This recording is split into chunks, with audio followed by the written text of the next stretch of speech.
Strange Brew Podcast, Season 1, Episode 300. This is Sparta! Had some people ask, are you going to do anything special for episode number 300? I said, no, we're going to make some bad picks. We're going to talk about sports, except I'm going to do it hammered drunk to start episode 300. Now, we're going to insert a movie clip in there that we can't afford to pay the rights for. Welcome to episode number 300. So we will recap the NFL weekend, and obviously no Packer game. They got things started in week 2 on Thursday with a home win against the Commanders. Coming out of the weekend, I'm feeling even better about the Packers, given the way the Lions looked offensively against the Bears and what the Packers were able to do to them defensively in week 1. Given the way the Viking offensive line looked on Sunday Night Football as they got bully-balled by the Atlanta Falcons, I'm feeling real good about the Packers coming out of NFL Sunday. We will recap that. We're going to talk about the Badger road trip to Alabama. As we discussed on Friday, I would have been happy if they would have kept it in the number. It looked like there was maybe a little chance there to backdoor the 22-point spread, but to no avail. That was exactly what we thought it was going to be. There's a massive talent gap between those two programs, and that showed out for the entirety of that game. We'll break it down. I know from a fan perspective, if you take the Badger fans on social media, their takes as gospel, you would say Luke Fickell's seat is maybe warming up, or already has been warming up and is getting too hot now. I don't know what that means behind the scenes or how they feel about it with Chris McIntosh or what they're trying to build there. I don't know what his level of heat is on his seat there. We'll talk about it. It was ugly, but I don't think unexpected. So for that reason, I'm not flying off the handle about need to fire this guy, fire that guy, change the program over, all of that stuff. We'll discuss all of that. And a big weekend for the Brewers. Nice wins on Friday, really nice win on Saturday, come from behind win. They clinch a playoff spot. The magic number over the weekend to clinch the division goes from 11 down to 8. And in terms of where they are in the lead over the Phillies and the lead over the Cubs, they're right where they were when we recorded on Friday, which is fine this time of year to stabilize and just check days off the calendar. We'll break down an interesting weekend and the letter from Bob Uecker to the Brewers as they clinched a playoff spot being read by Pat Murphy. We'll play that too. Let's go. On the ground, a chance here. Durham to Hardy to first. Hit time! Yes! The Brewers win! Yes! Here comes Melvin to the 25, to the 20, Gordon 15, 10, 5, touchdown! Wisconsin! Record-breaking run! Morgan a smash up the middle, base hit to center. Here comes Gomez around third. A throw and the Brewers win! Here's the snap. He looks, he throws, and and there is your Super Bowl dagger. Booker the drive, gets inside, leans in, knocked away and stolen by Holiday. Phoenix has to foul, and a pinnacle ball throws it down. Swinging fly ball in the right center. Broxton is there, and they're the champions. They have done it. It's been a 50-year journey. Wisconsin, we've got a room at the top of the world tonight. The Milwaukee Bucks are NBA champions. Yeah, welcome in Monday morning. Hope everybody had a solid weekend. We'll start with the Brewers because I know it's NFL season, football season, but this is the best team in baseball, okay? It is baseball season still. And especially coming off of a weekend with no Packer football, locked into the Brewer-Cardinals series at American Family Field over the weekend. 3 more sellouts, 22 sellouts now on the year. So my wife and I were there on Friday. Really solid game. Quinn Priester. They're never going to lose a game with Quinn Priester. He got the win, 5 1/3, 2 runs given up, and he has now, or they have now won 18 straight games that Quinn Priester has pitched in. I know we talked about this either on Friday or Monday's podcast last week about the question on Twitter of, has any other acquisition during the course of the baseball season meant more to their team than what Quinn Priester has meant to this team? It has to be no, right? And Andrew Vaughn might honestly be not that far behind him. That might be a top 5 pickup during the course of the year. He had a nice weekend too. Priester is now 13-2 with a 3.25 ERA. We talk often about Freddie Peralta getting Cy Young votes, and he is going to get plenty of Cy Young votes, even though Paul Skeens is going to win it. It would not shock me, because you have to vote top 10. You have to vote on the top 10 guys, or maybe even top 20. It would not stun me even a little bit if Quinn Priester is a fringe top 10 vote getter in the Cy Young race with a 13-2 record now and a 3.25 ERA. And the run they're on with him, 18 straight games that he has pitched and they have won. Yelly hit an absolute tank job on Friday night off of the center field massive scoreboard. It was estimated at 433 feet. I don't know how accurate those estimates are. Like if that scoreboard wasn't there, how far would it have gone? It might have ended up on the bridge.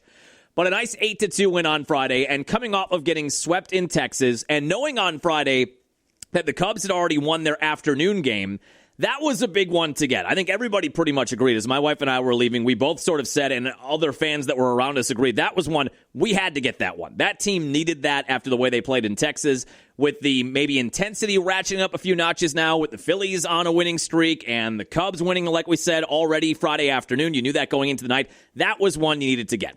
And then on Saturday, that was the most interesting of the three this weekend. So Saturday's game, before the game, they knew they had clinched a playoff spot because the Mets are in absolute implosion mode, which even by Mets standards has been shocking to see with that payroll, with bringing in Juan Soto. They have absolutely fallen off. Now, they still may make the playoffs as the third and final wild card in the National League, and I think they're back in that spot after a win and a Giants loss on Sunday. But for the purposes of clinching a playoff spot, not the division, but just a playoff spot, we were keeping our eyes on the Reds and Giants and whether or not they were losing, because those were the first two teams on the outside looking in, so that's who you have to separate yourself from. But the Mets have been so bad, they fell out of the playoff picture with an afternoon loss on Saturday briefly, but that meant the Brewers had clinched a playoff spot. So somewhat anticlimactic when they got to the park on Saturday that they already knew they had clinched a playoff spot. And we're going to talk about the celebration. I thought a very appropriate and modest celebration. I wondered, as the magic numbers were going down to clinch a playoff spot, and the fact that this team has had the best record in baseball now for a couple of months, and it seems like they've got much higher goals, winning the division, maybe being the one seed, on and on it goes. I wondered how big of a celebration just clinching a playoff spot would be, because that's kind of been a foregone conclusion. As we say often on this podcast, it's not done until it's done. And Saturday it was done. But, normally when I think back to clinching a playoff spot in 2008, a different world, obviously. It wasn't the expanded playoffs and all that kind of stuff. But when they clinched the division, I guess, in 2011, when they clinched a playoff spot in 2018, 2019, they had pretty big champagne celebrations just for clinching a playoff spot. It felt like they did exactly what I expected them to do on Saturday. And we're going to talk more about that in a second, and the Uecker letter more in a second. But they knew when they got to the ballpark on Saturday, they had a playoff spot clinch, so check that off. On the list of things you got to put a check mark next to, check that one off. And then they got into just an ugly game early on Saturday, and really for maybe the first half of it, got down 6-1 in the top of the sixth inning. Defense wasn't good. Pitching was not all that good. Who was starting? I forget. Oh, Mizorowski. Yeah, not great. 5 innings, gave up 4 runs, had 4 strikeouts. Again, just leaving too much stuff middle, as we've been over and over and over as it relates to the Miz. What he is learning at the major league level right now is that 101 and 102 and even 103 on the radar gun don't mean bleep about bleep if you're leaving it middle, because major league hitters are going to hit it. And he has been accustomed to just overwhelming batters in single A, double A, triple A, and that learning curve continues. What was disappointing about Saturday's game, more so than just the raw numbers from he was coming off of such a nice start in Pittsburgh, where he went 7 innings, gave up 1 run, gave them some length, threw 108 pitches, felt like one of his best starts really since that start against Kershaw and the Dodgers pre-All-Star game. So you were hoping to see him build on that, and it was kind of the opposite. Fell in a quick 2-0 hole and just never really had it. I guess got his way through 5 innings with 4 runs, kept his team in the game somewhat. But you're down 6-1. Pitching wasn't good. Defense wasn't good. And it just kind of felt like, all right, are they even going to celebrate? If they lose like this, are they even going to do any kind of celebration for a playoff spot? But then they kind of got it together. A William Contreras sac fly got them to within 6-2. Then they had runners on in the 8th inning. Another sac fly and an RBI ground out got them to within 6-4. Then in the top of the 9th inning, the Cardinals got a tack-on run. And that's where I felt like all the air had been let out of my tires at that point. At 6-4, with the 9th inning looming, I felt like, all right, you got back into it. You're in striking distance. But then when the team adds that tack-on run, I thought, yeah, that's probably it. 7-4 deficit. And then in the ninth inning, just some of the best at-bats they put together all day. Got a couple of guys on, a couple of guys got hit by pitches, but whatever, get on base by any means necessary. Frelick had the RBI double, Churiel the RBI infield hit, then Contreras had the RBI infield single. All of a sudden, it's tied. Tried to win it in the ninth inning, couldn't get that done. Top of the 10th inning, you give up a run to the ghost runner, down 8-7. But then in the 10th inning, Caleb Durbin, who had a fantastic weekend, had the one-out RBI double to tie it. And then Andrew Monasterio, I think I have the call here. We got the radio call here. Andrew Monasterio was one of the better at-bats of the season. I think it was a 10 or 11 pitch at-bat. He got in a quick 0-2 hole, but then he just battled. I mean, this was a classic Brewer 2025 woodpecker at-bat. He fought and fought and fought and fouled off pitches and then took a couple balls and ran the count back up. And eventually he dumps it into right field. It scores Durbin, and the crowd went absolutely berserk. And the 2-2. And a liner into right center field. It's going to get down for a base hit. Around third is Durbin. Here comes the throw home. Durbin slides in there safely. The Brewers walk it off in 10. Andrew Monasterio with a 10-pitch at bat. An RBI single into right center. And the Brewers clinching the playoffs earlier today. Put an exclamation mark on it here tonight. And it's a really great win, 9-8 comeback win. Now, on top of that, we knew going into that night that the Cubs had lost at home to the Rays. So at that point, you had a 6.5 game lead. The Phillies had won, so you kept a 2-game lead there. 6.5 game lead coming out of Saturday. Now, a couple of things happened on Saturday, and I'm going to play you the Uecker letter clip here in a second. If you watch the game on Saturday, Ken Rosenthal, I mean, we used to have on the actual written blog, which I've got to get better at getting back to writing blogs. This whole thing, Strange Brew, the podcast you're listening to right now, started as a daily written blog, I think, in 2009.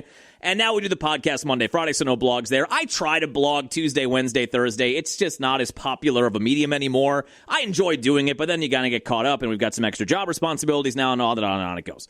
So I've got to get better at writing it. But in, I think, 2009 or 2010, we started the Strange Brew Douchebag Club, and my buddy Steve actually made a pretty great graphic for it, where as people were inducted into the Douchebag Club, the Douchebag Hall of Fame, we would just add a Photoshop picture of them to the marquee. Well, Ken Rosenthal, if we were still doing that blog, he would be the newest member. This was, as they'd say in Seinfeld, this was a jerk store move. Oh, yeah? Well, the jerk store called. They're running out of you. Well, you gotta be kidding me. I love that whole scene. Just say you slept with his wife. So anyway, Ken Rosenthal, who has a reputation. So he's been the sideline guy for Fox's national broadcast for many decades, I think. And he's known for being not the tallest guy in the world and having the bow tie. That's always his thing. He's got the bow tie on. So those are his signatures. But from everything I've read, and I know some people that work for Brewer Media and that work for guest relations with the Brewers and just some other baseball media members, the perception of Ken Rosenthal when he's not live on TV is that he kind of is a little twerpy. He's a little, I guess scumbag's a tough word, but he's just full of himself. He is pretentious. He is smug. Smugness is not a good quality. He's got a lot of smudgeness to him. And it doesn't shock me that he is a part of the baseball aristocracy, and if you followed Hall of Fame voting over the years or any of those guys, they act like they are the Gilded Age. I mean, they take themselves way too seriously. They take their responsibilities way too seriously, and he might be the king of that, and we saw his true colors on Saturday night. So on TV, in general, those guys keep it together, seem likable, seem like normal people, but that's the perception of him behind the scenes, that he's a kind of kiss the ring kind of guy. I am the baseball writer king. Kiss the ring. Kirkjian kind of has a little bit of that too. So during the Saturday celebration, Ken Rosenthal was getting set to interview Andrew Monasterio, who he called Andrew, and they called him Andrew the entire broadcast. So he's getting set to interview the guy with the big hit that won the game. And as is Brewer tradition, a Gatorade bath is coming. Now, Sophia Minnaert is very well versed in either just dealing with getting Gatorade on her or being able to deke and avoid getting the Gatorade, getting residual splash from the Gatorade bath. She's great.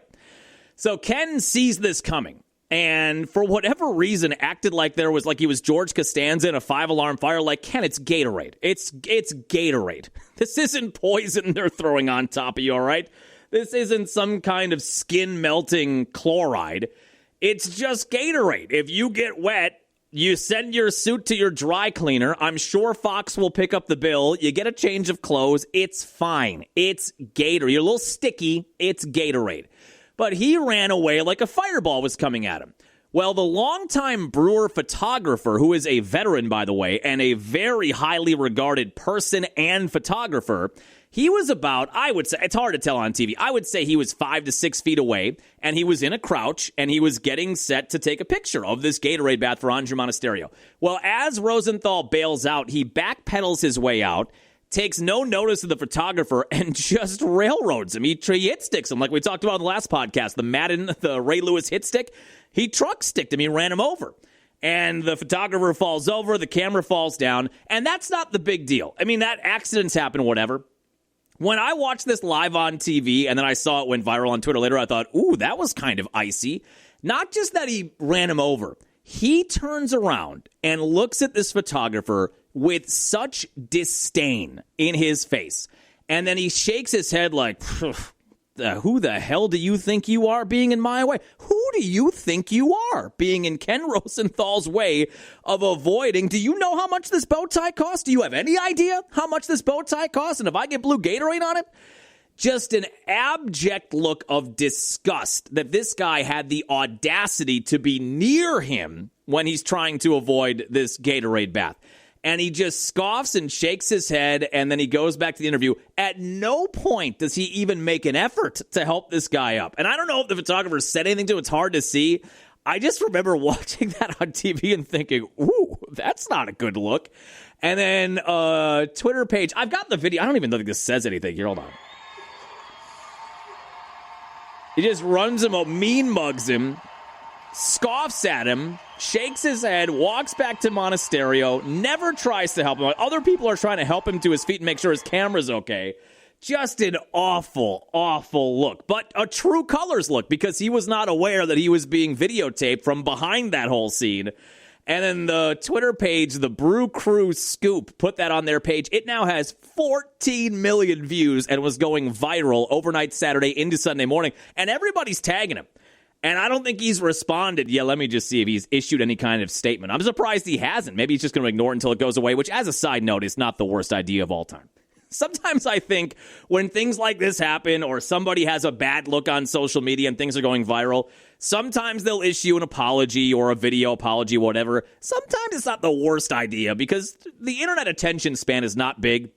It's about that of a fruit fly. By noon today, everyone's going to forget that this even happened. So sometimes it's not the worst thing to just post your most recent article and lay low for a while. But Brian Anderson did bring it up on the Sunday TV broadcast that it was going viral. And I guess they're friends. Obviously, they're both major broadcasters. And Brian Anderson on the TV broadcast on Sunday said he texted Ken about the controversy or the fact that it was going viral. And he said, Ken was apologetic. And, it's a funny moment. But I don't know. I think that was a situation where, unbeknownst to Ken Rosenthal, his true opinions of other people, of peons around him, and his true opinion of himself really shined through for about 10 seconds there. I mean, the look is just, he has absolute disdain for this guy being in his way. Unbelievable. So that was a funny moment at the end of the game. And then we got the Uecker moment. So as they're celebrating, they did a modest champagne toast Saturday night for clinching the playoffs. Not the full-on, put the goggles on and the bottles and the Miller Lights and all that kind of stuff. I think they are going to save that, hopefully, when the division is clinched. But they do clinch a playoff spot, so they just had little glasses of champagne for everybody. It was a very simple champagne toast. And then this happened where Mark Attanasio and Pat Murphy said, hey, we have a letter from Bob Uecker, and the positioning here is that Uecker wrote this before he passed and had this message to send to the team. It was a really emotional moment. You could have heard a pin drop in this locker room. I got a letter today from Uecker, and before we toast, I want to read it. Thanks, Mark. Thought it was fitting. The last time that we celebrated, Uecker was with us. Howdy, boys. Never a doubt you would get this invitation. You did it by believing. Really miss you guys, and I wish I was there. Things are good. The God Almighty picked me to be on his team up here, albeit I'm the third catcher. It's a great league. No day games after night games. No shadows. But you got all the sticky you need to have up here. Told the big guy about you guys. You play hard every night. You're not afraid to play for each other. He's obviously very interested in the group with this uncommon goodness. The fact that you have the best record in baseball, the best road record in baseball, has caught his attention. You don't really need me. I know you guys really don't need me, but I've got to tell you, I'll be on the headset every night watching. And don't forget to take it all in, enjoy it, keep it light, and believe in each other. Bob Uecker.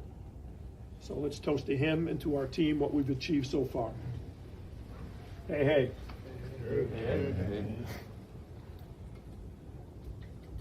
Supposed to be non-alcoholic. A little stagger there for you. So I just thought that was a really cool moment. Now, look, you're going to have people that are going to hop into comment sections. This is one of those Kevin Malone, come on, man, believe in something. Like we have when we play the gambling intro. Come on, man, believe in something. Of course, you're going to have people that jump in and, well, how would he have known that they have the best record and the best road record? I don't know, okay? I don't know how much of this was actually written by Uecker. Obviously, whatever part of it is true, they added some stuff to make it more relevant to the scene. I do not believe this is earmuffs, kids. This is a Santa letter. I don't believe this was totally made up. I believe a lot of this was written by Bob Uecker. I think they added things like the best record in baseball, the best road record in baseball. How would he have the prescience to know all that? So there are edits, I believe, that were made there, but it is my understanding, per sources, that was the gist of that letter was from Mr. Baseball Bob Uecker that they read to the team on Saturday night. Just a really cool moment, and they get the 9-8 win and secure the series win. Now, they come back on Sunday, maybe a little hungover, maybe just a tad. And they didn't go, like we said, they didn't go full-on celebration, but maybe just a little bit. Jose Quintana on the hill, a couple of things. Not great in the second inning, but didn't get any help from his defense in that inning, by the way. That was the inning where you had a ball fall in between Chourio and Collins. It looked like Chourio had it lost in the sun, but somebody should have made a play on that. So that happened. That was the inning where Sal Frelick trying to throw a guy out from right field to throw a guy out at third base, and he had him dead to rights. He had that out, but it bounces and hits the guy in the helmet as he's sliding and careens off. So you had that happen. They're not really airtight defense in that second inning. And Quintana had his struggles in that inning, no doubt, but he deserved better than the 3 runs he gave up. Now, he goes 4 innings, gives up 3 runs. The larger story with Jose Quintana coming out of yesterday is apparently he suffered some kind of calf strain covering first base to end the 4th inning, and that's why he was yanked after 4 innings yesterday when he probably still could have gone out there for at least one more inning, and we know how injured the staff is. We know how depleted and gassed the bullpen is. So that was a little curious. I just thought he didn't have his best stuff, so maybe they pull him after 4 innings while they're still in the game. And that was after Durbin hit the home run, so you're within 3-1 at that point. That's what I thought. But Murph said post-game he strained his calf. He's having an MRI. Murph didn't know the extent of it because they are off today. I don't think we're going to find out anything further about this until probably Tuesday when they submit an injury report or if he goes on the IL. But Murph said it's not ideal, obviously. You've got a lot of injuries up and down the rotation. You've got injuries in the bullpen. You've got a lot of guys getting used a ton again in the bullpen. So even though Quintana hasn't been his best self in his past 3 starts, he's still a guy, like we've talked about, veteran, knows this time of year, takes the ball every 5 days. He's got an 11-7 record, an ERA of 3.9 or 3.85 or whatever it was. Solid. For a 4th or 5th guy that you're paying $5 million and that's it, that's a really solid arm that you can count on every 5 days. So that would be a loss, and we have had now a lot of calf injuries. Seems like that's the injury du jour, whether it's baseball, football, or the NBA, obviously. We've been talking about that a ton as it relates to Giannis 2 years ago and Dame Lillard last year. But calf strain, obviously a big part. Your lower half is a huge part of pitching and covering and fielding as a pitcher. Feels very likely to me, at least, he's going to miss at least 1 start, and maybe you hope that's it. Now, Chad Patrick, who pitched an inning of relief yesterday and looked really good, by the way. And BA said it's going to be interesting to watch because at that point, at that moment when Patrick was pitching yesterday, you kind of felt like that's going to be his role now for the rest of the year, that he is not going to make another start, but his role could be out of the bullpen. And when he had a chance to just cut loose for one inning, starting pitchers, you've got to be mindful of, I've got to make it through 5 or 6 innings. So you have to mix pitches. You can't show every batter everything, every at-bat. You're not throwing your full velocity every time because you need to throw 100 pitches and get through 5 or 6 innings. It was interesting to watch him yesterday in one inning of relief where he knew he could air it out, and he was hitting 97, 98 on the gun, numbers we haven't seen. And he had a scoreless inning, and as he walked off, BA said, ooh, this guy might be a dude. This might be a guy in the playoffs or down the stretch here that can be a real big piece coming out of that bullpen. Well, the fact that he pitched yesterday, and that's the day Quintana gets hurt, it feels likely to me that if Quintana is on the IL or misses a start, that he would be the guy. I do also wonder if Robert Gosser factors in there. He has kind of been lost in the shuffle a little bit. He was their guy last year, remember? He got called up. He made 5 starts. He was the top pitching prospect like Mizorowski was this year. Gosser, who's a totally different pitcher, not the same high-velocity guy, and a lefty, not a righty, but he was the call-up last year. That was the guy that we had been waiting to see, and he lived up to it in 5 or 6 starts, had a 3-0 record or whatever it was, and a 2.5, 2.6 ERA before he went down with Tommy John surgery, and he made a few starts at AAA, and then they put him in the bullpen to get him ready for maybe October baseball, but maybe that's an option because he's a lefty, he's a younger arm. I don't know. Maybe he would be a guy that if Quintana is down for a while that would come up and make a start or two down the stretch here. But yesterday came down to runners in scoring position because that was the only inning they gave up runs. Was the second inning. Durbin hit a home run. Danny Jansen finally hit a home run as a Brewer to get them within 3-2. And they had their chances the rest of the afternoon. Went 0-4-7 with runners in scoring position.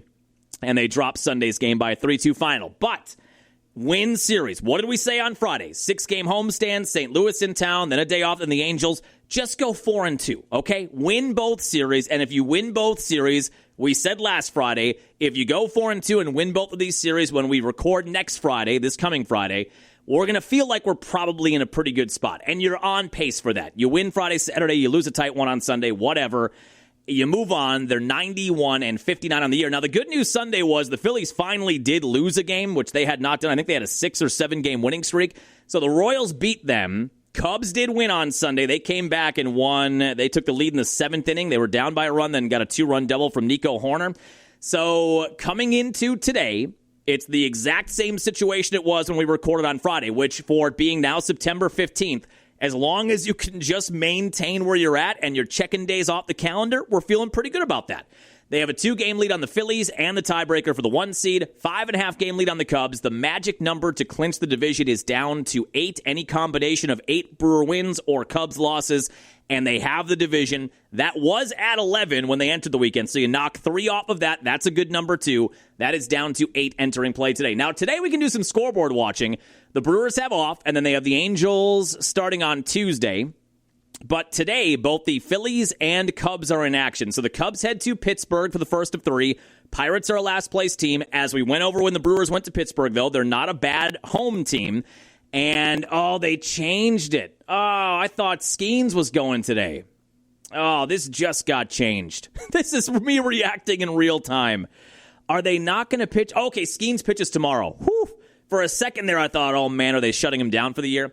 Okay, so today was supposed to be the Paul Skeens on the mound game for the Pirates, and he's going to win the Cy Young.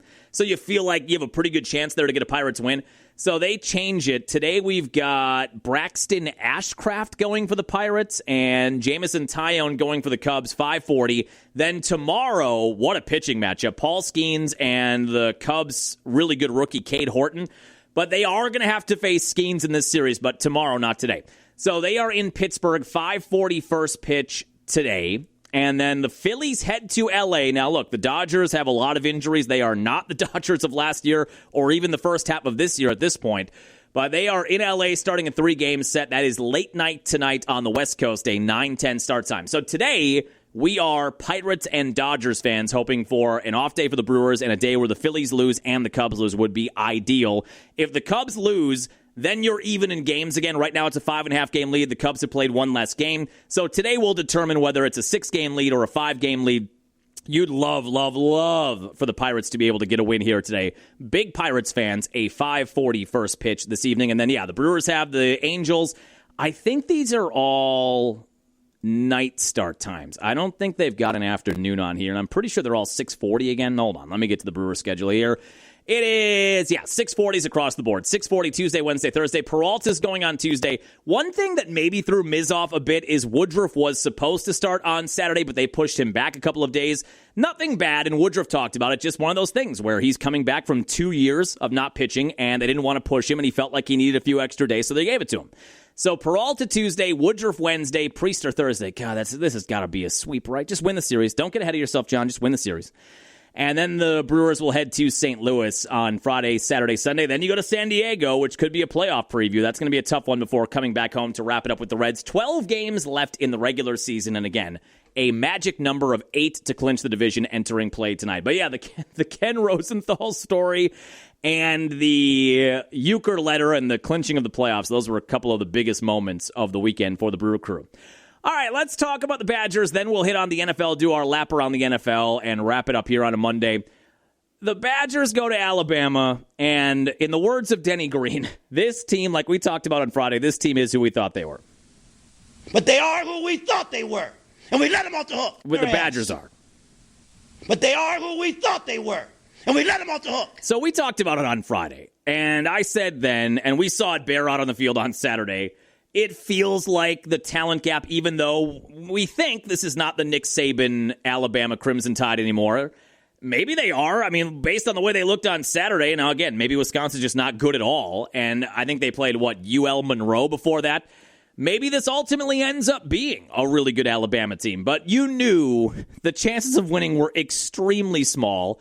I said on Friday, if they keep it in the number, they were 22-point underdogs. I think I'd feel good about that. If they could keep it to a 10-point game and are kind of in it late in the game, I would say that's almost an overwhelming success.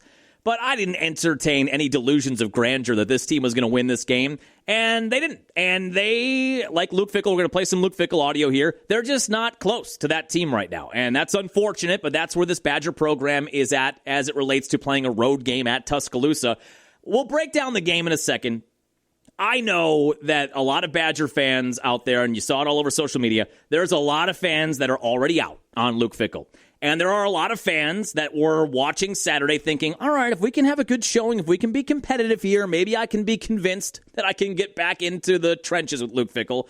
And then with the way they showed on Saturday, that went by the wayside, too. And I would say if you were just to poll Badger fans as to whether or not Luke Fickell is on the hot seat, like if you have heated seats in your car, well, how many levels are there? 5? There's a 0 where it's off, then 1, 2, 3, 4, 5 when you're trying to heat up your butt in the winter. I would say most Badger fans with Fickell right now are at a 3 at minimum, 2, 3. And if you just base it on Twitter, which is never a good place to get a straw poll, but if you just base it on Twitter and the outrage there, I would say most Badger fans have Fickell at a hard 4 and maybe a 5. I don't know what that heat level is behind the scenes, and that's ultimately all that matters. I know Chris McIntosh and all the people associated with the program are certainly probably keeping their eye on what the fan base has to say, and especially when it comes to not just random people on Twitter with 18 numbers on their handle. As it relates to the big-time donors, if they're frustrated, I am sure they are in the ears of Chris McIntosh and other people associated with the university, and those are louder voices. So what is the situation there? That's the question. With the big-time donors, with McIntosh, with Barry Alvarez, even though he's kind of disconnected right now from the program, what is happening there? How hot is the Luke Fickell seat there? As I've said from the beginning of the season, and I'll continue to say throughout this year and probably next year too, but just as it relates to this year, I still need to see how this entire year plays out. Now look, if you are already out on Fickell, or maybe Saturday because they looked so bad was your last straw, and you say, if you're saying, you know what, we used to be able to go on the road and take on the 19th ranked team in the country and have it at least be competitive, didn't necessarily mean we were going to win every game like that. But for a lot of my life, the early 90s up until, what would you say, 2019? I think the pandemic year is where you started to see things slip a little bit.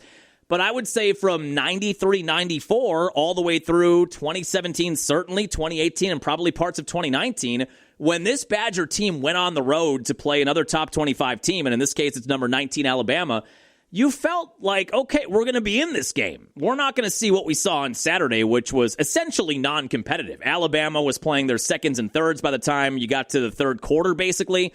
And it was almost two different sports being played by the two different teams.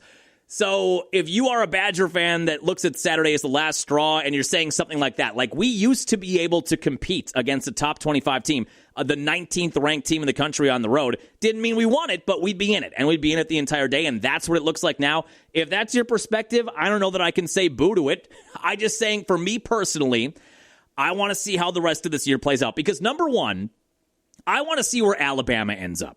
Like we've said, I don't think this is the Alabama of Nick Saban's years where it felt like they were always in the college football playoff, or even back in the day in the BCS championship conversation, they were an undefeated team in the regular season or a one-loss team in the regular season. I don't know that that's where they're at, but clearly, if you watch the game on Saturday, there are 4- and 5-star athletes across the board, and their skill positions, at least in comparison to the Badger skill positions, are far and above where the Badgers are. So I want to see how the rest of this Alabama year plays out. They moved from 19 to 14 in the new top 25s after Saturday. And if Alabama does kind of get things going and they're a top 5 team at the end of the year with 1 loss, or a top 10 team with 2 losses at the end of the year, and they're on their way to the college football playoff, then I think I look back at this game from this past Saturday and say, all right, I mean, we knew that they weren't going to probably win on the road anyway. And it ends up where Alabama's a national title contender, so I guess I feel better about how Saturday looked. Now, if Alabama finishes like they did last year, and they're 9-3 or 8-4, and they're not sniffing the SEC title game or the college football playoff, then I probably look back to Saturday and feel worse about where the Badgers are at. But I want to see how the whole year plays out. I want to see where Alabama ends up at the end of this year before I have a proper assessment of how badly the Badgers got beaten on Saturday. And I want to see the Badgers for the full year, too. I want to see where they match up this Saturday against Maryland. Is this Badger team still a program where if Maryland comes to Camp Randall, you win that game by 10-plus points? Is this a Badger team that can still be competitive with Iowa at home in a couple of weekends in October? Or with Washington at Camp Randall? Or with Illinois? Or can the Minnesota game be much closer than it looked last year? Those, it feels like right now, are the contemporaries for this Badger team in the Big Ten. Can you still hang with those teams?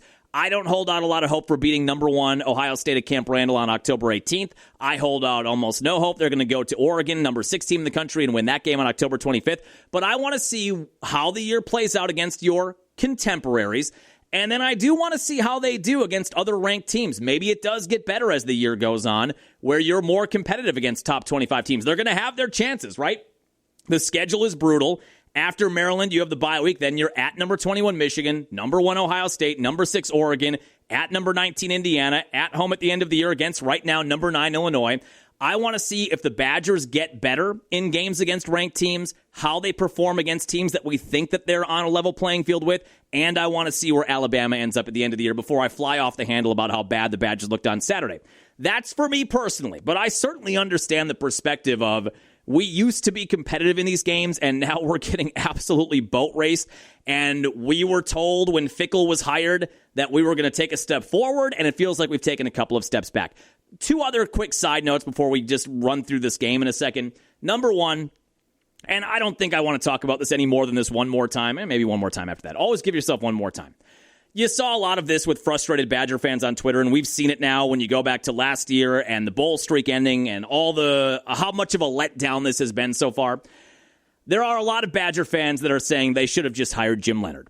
And I get it. We all love Jim Leonhard. He was a Wisconsin guy. We love him for being a hometown boy. We love him for the way he played as a Badger, as an all-conference Badger player at safety. We love that the hometown kid had a nice, 9 or 10-year NFL career. That was unexpected. Then he came back as the defensive coordinator. Under his tenure, the Badgers had a really good defense more often than not. And when Chris got fired in the middle of the 2022 season, or near the beginning of it, he took over, and they were all right. They were a 500 team, and they made a bowl game. But then there was the shock of, we all kind of felt like Leonhard was going to get that job, and then there was the shock out of left field that Luke Fickell got the job. And I also think a lot of us, because we have an affection for Jim Leonhard, we kind of feel like he got done dirty there a little bit, even though maybe in the moment, I think most of us in the moment felt like, wow, Luke Fickell? How did we get Luke Fickell? We were all excited for it. But we also, in the same breath, thought, oh, they kind of did Jim dirty, didn't they? Because he has said that that's the job he wants. Like I said, he's the hometown kid. He played for the team. He came back and coached for the team. And now he felt like the logical guy to take that job. So we all felt like he got done a little dirty. Now that the Fickell era is into year 3, and they go 6-6 in year 1, 5-7 in year 2, don't make a bowl game, see the bowl streak come to an end, and they're 2-1 with 2 wins that we expected and 1 loss where they looked really bad that we kind of expected into year 3. But the idea that this team would be in any better of a spot, or this program would be in any of a better spot with Jim Leonard, I think is a fairy tale. It's very easy to say that because we all love Jim Leonard and we don't know what that timeline looks like. There's no Marvel multiverse where we can see what this program would look like now if they would have just given the job to Leonard at the end of the 2022 year. How does 2023 play out, and last year, and where are they right now? I don't think it's a lot different. And I love Jim Leonard. I think the rational point of view here is that they're in the exact same spot with Jim Leonard. Now, it's up to you whether or not you feel better or worse about that. Do you feel better about where the program is at, and then at least you like Jim Leonard? Or do you feel worse about where the program is at in that scenario? I don't know. But I do think it is a fairy tale to say that this program would be in a better spot if they just would have hired Jim Leonard and never dealt with Luke Fickell. I think they're in the same spot. I think they're a 5 or 6 win team 2 years ago. I think they're a 5 or 6 win team last year. I think they're a 4 or 5, hopefully 6 win team this year, even if Jim Leonard is the coach. And if that's the case, then you'd have everybody saying, well, they should have gone for a bigger hire. They should have gone for a bigger splash hire when they had the chance at the end of 2022. It's very easy to say things would be better under Leonard, but I just don't think that's true. I think what has happened here, and Fickell has been a disappointment, but I think ultimately what has happened with this program is that this program and this school were not prepared for the Big Ten expanding and bringing in USC and UCLA and Oregon and all this top-tier talent. They weren't ready for that, and they weren't ready for the NIL era. I just don't think they were ready, and now they're scrambling, and they're trying to keep their heads above water. I don't think Fickell has done a great job, but I also think the recruiting at the end of the Christ era was not good, and this program, not just Fickell, this program was not prepared for what the NIL transfer portal is, and they're trying to figure it out on the go and trying to keep their heads above water while they're doing it. So there's a lot more than just Fickell going on, in my opinion. Now, the game itself, they had a chance to make it interesting in the first quarter, and I had no illusions that they were going to win this game. But they came out, took the ball, got a first down, then got a second first down, and were kind of moving the ball, but that second first down got erased on the offensive pass interference on Tretch for setting a pick. Then you end up in a 3rd and long, then you punt. But the moment to me was Alabama on that first drive ends up in, a 4th and 3 at their own 47-yard line. And they go for it because why not? They're at home. They're a 22-point favorite. If you don't get it, whatever. So they don't get it. I mean, the Badgers actually stood up defensively and got a stop there. So you take over then in their territory at the 46 or 47-yard line. And at that moment, I was kind of thinking, well, all right, if you can get a field goal or a touchdown here and put them down early, maybe you cast a little bit of doubt in their minds about how easy this is going to be. Again, even if that's how it played out, let's say Danny O'Neal, just because we're in a fantasy world anyway, let's say Danny O'Neal hits Lance Mason down the seam for a 45-yard touchdown, and the Badgers take a 7-0 lead. I think they probably still lose that game 38-14. But at least you had a glimmer of hope then to begin it. But they take over after that turnover on downs, and what does Danny O'Neal do? First play after they get the ball back, throws an interception. 4 plays later, Alabama's in the end zone, and it's 7-0. And even though it's only 7-0, you kind of felt like, well, that was it. You had your chance with a couple of first downs early, blew that by having a couple of penalties. You got the defensive stop early, blew that by throwing a pick on the next play, and now you're 7-0. And before long, it was an avalanche. They had the nice return from Vinny Anthony for the touchdown to make it 28-7 at one point. Danny O'Neal did hit Jaden Bullard for the touchdown late. At that point, like I said, Alabama had their 2nd and 3rd stringers in there. So it was a nice pass and a nice catch, but I don't think you take anything from that and feel better about it. I think you scored on their 2nd or 3rd string secondary. And Alabama pretty much had Wisconsin under their thumb for the entirety of that game. 38-14, the Badgers do not cover. But yeah, I guess that's where I'm at. I want to see how this whole year plays out, and maybe even next year, and just see if there's any progression. I'll tell you 2 things I did like on Saturday. Number 1, the rush defense was quite good. Let me get the stats here. Alabama tried to establish their running game, and they could not do it. And as we went over on Friday, one of the things from the 2 other non-conference games that I actually felt good about was the defense. It felt like they had a much firmer grasp of the Tressel scheme in year 3. It felt like they had a nice infusion of good young athletes on the defense, and that sort of bared out still on Saturday. They held Alabama 22 carries, 72 yards, 3.3 yards a carry. That's a really damn good job against Alabama on the road. The problem was, as Wisconsin stopped that rushing attack, Alabama with Ty Simpson basically said, all right, let's just air it out. And then the Badgers secondary just could not keep up. Ryan Williams, Jeremy Bernard, Isaiah Horton, these are all 5-star wide receivers with speed to burn. And even though I don't hate the Badgers secondary, there's no way they can match up with those guys. So eventually the Crimson Tide just pulled the plug on even trying to run the ball, and they lit it up in the secondary. What did Ty Simpson ended up? 24 of 29. Holy moly. He was 24 of 29, 382 yards and 4 touchdowns, and they just could not keep up with the speed of those wide receivers. But I did like the rush defense, and I thought the front 7 played well defensively on Saturday. The offensive line is still a mess. And look, it didn't help that Renfro, the center, went out, and then the other center went out. So you're on the road in Alabama. You have your sophomore backup quarterback starting. You're on your third center. None of that helped either, but even if all things were right, the talent gap is still really big.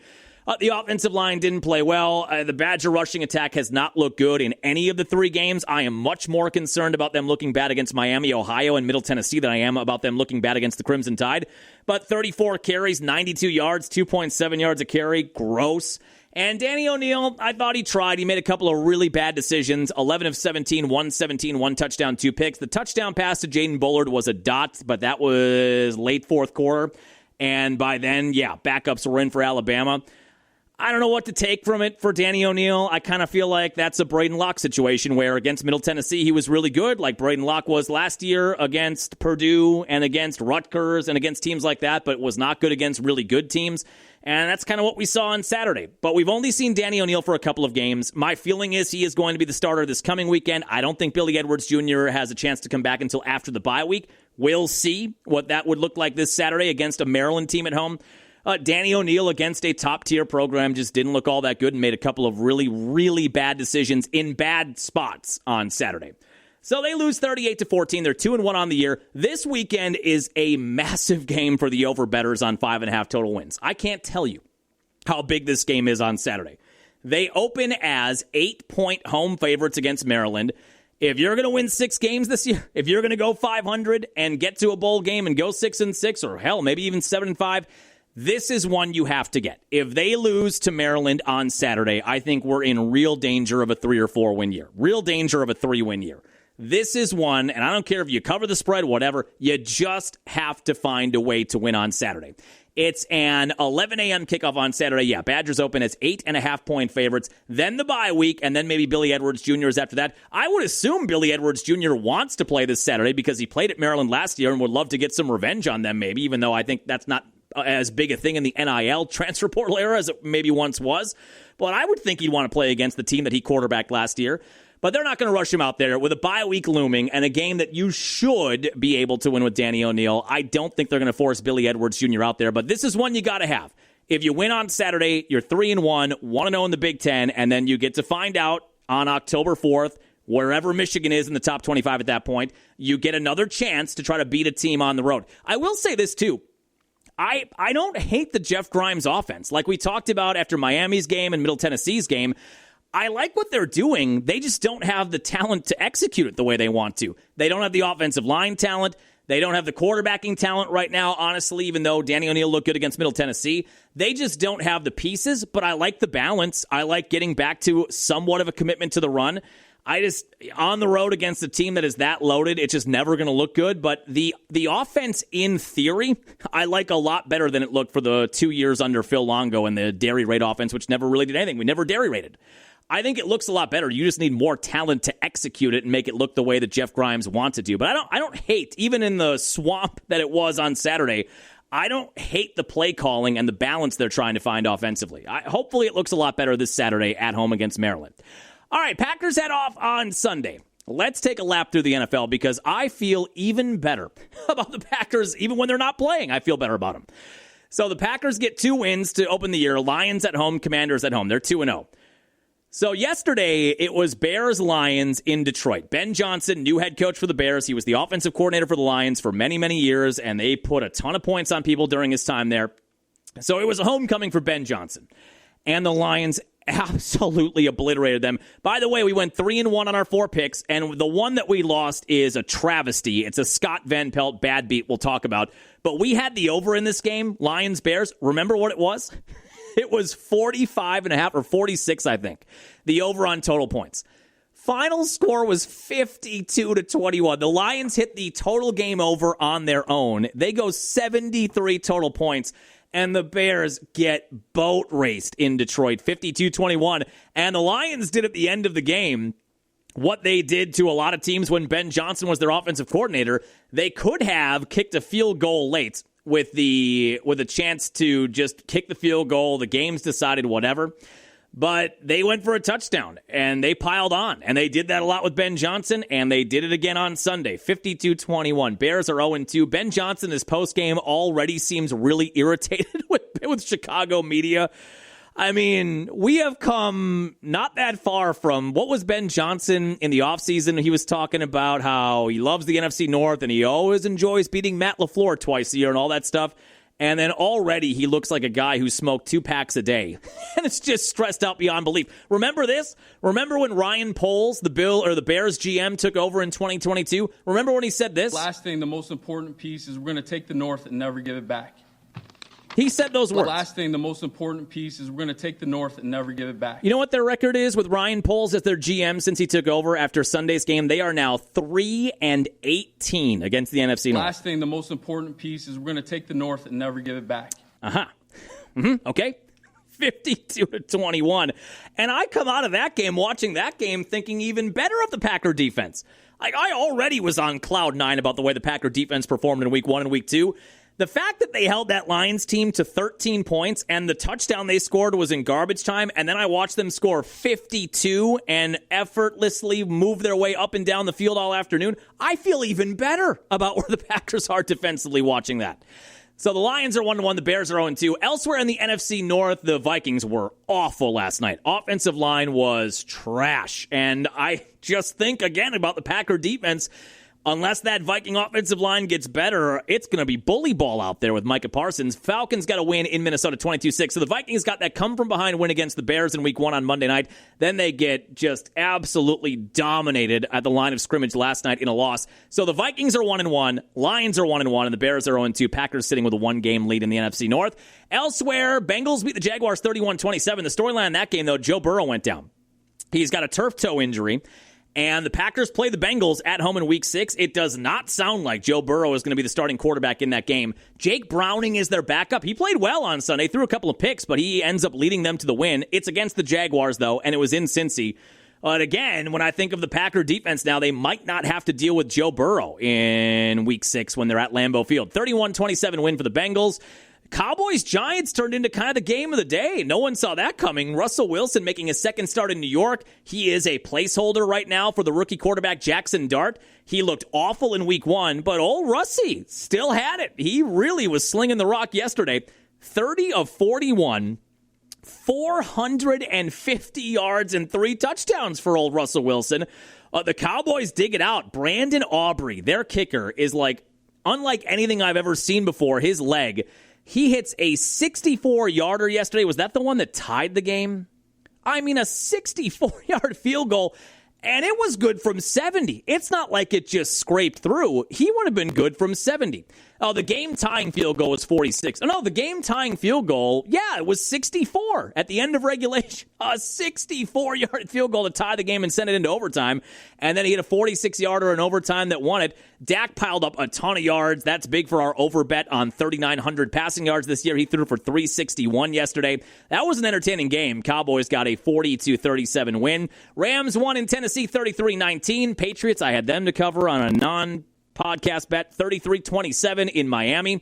Niners, who I have to win the NFC West, they won. No Brock Purdy yesterday. Mac Jones threw for 3 touchdowns and 279 yards. They beat the Saints 26-21. They're off to a 2-0 start. Bills dominate the Jets 30-10.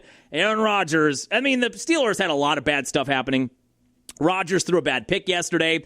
did throw for a touchdown. They had a lot of special teams gaffes. Seahawks win in Pittsburgh 31-17. Seahawks 1-1. Aaron Rodgers and the Steelers now 1-1. What did he end with in terms of yardage? It did not look as good as it looked in week 1. 18 of 33, 203. Oh, yeah, 2 picks. 1 touchdown, 2 picks. A 58 quarterback rating. Not great on Sunday. And what else? Ravens blew out the Browns. That was a cover for us at -11, 41-17. Cardinals over the Panthers, 27-22. The Eagles covered for us, -1.5 in Kansas City. I told you. And now, what was the first topic on First Take this morning? Is the dynasty in Kansas City over? Is Patrick Mahomes past his prime? Can Andy Reid lead this team back? 0-2 start. A 20-17 win for the Eagles in Kansas City. And then the other one yesterday, the only gambling pick we missed heading into the weekend. We almost had a 4-0 weekend. Broncos on the road in Indy. Broncos had a 28-20 lead in the fourth quarter. Colts hit a couple of field goals to make it 28-26. Broncos are -1.5, so they're up by 2. They're in the number. They're covering. The Colts had, at the end of regulation, a 60-yard field goal attempt to try to win the game, and it missed by a mile. And the Broncos are on the field celebrating. The Colts look dejected. But wait a minute. There's a late flag on the field. Where did the flag come from?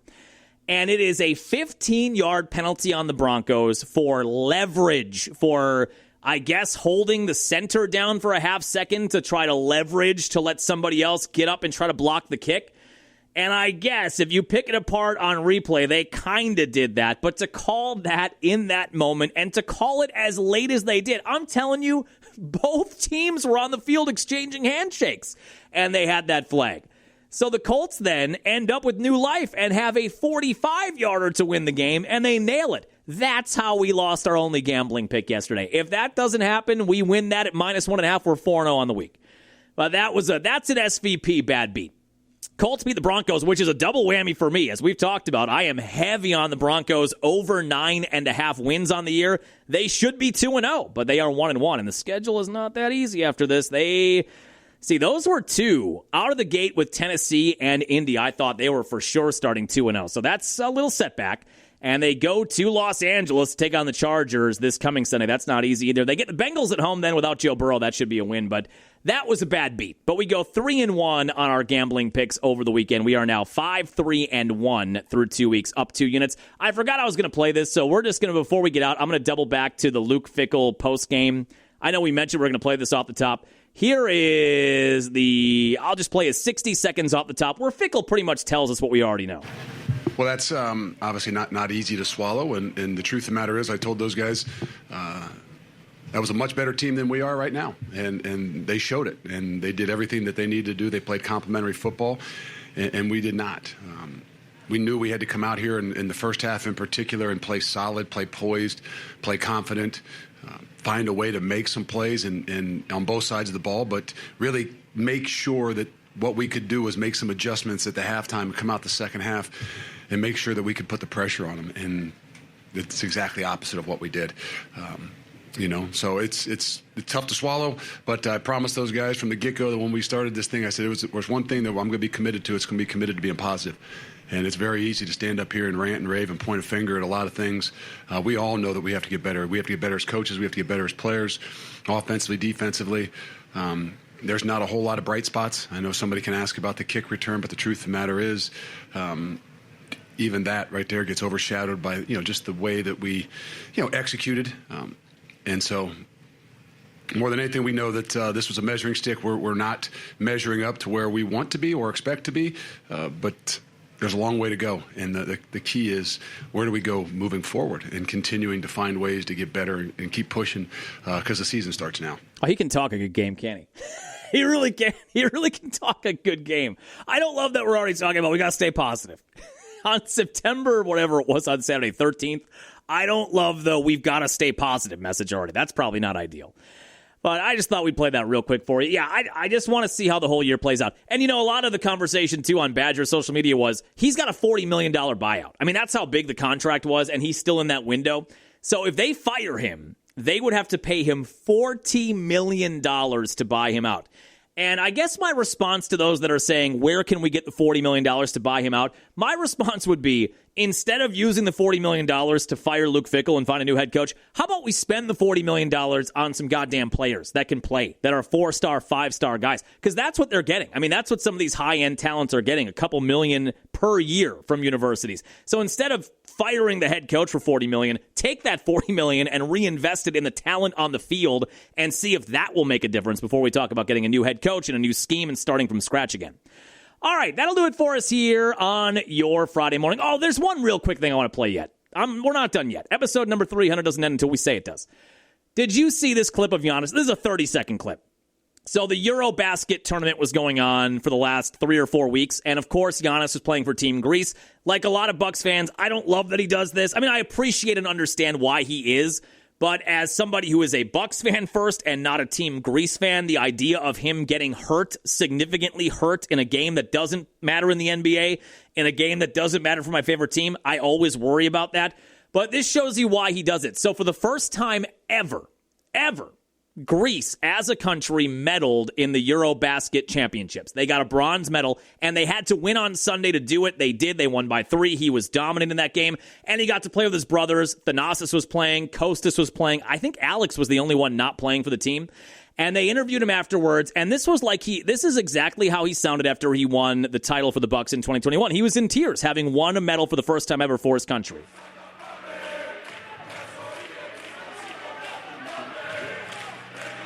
He can't even talk.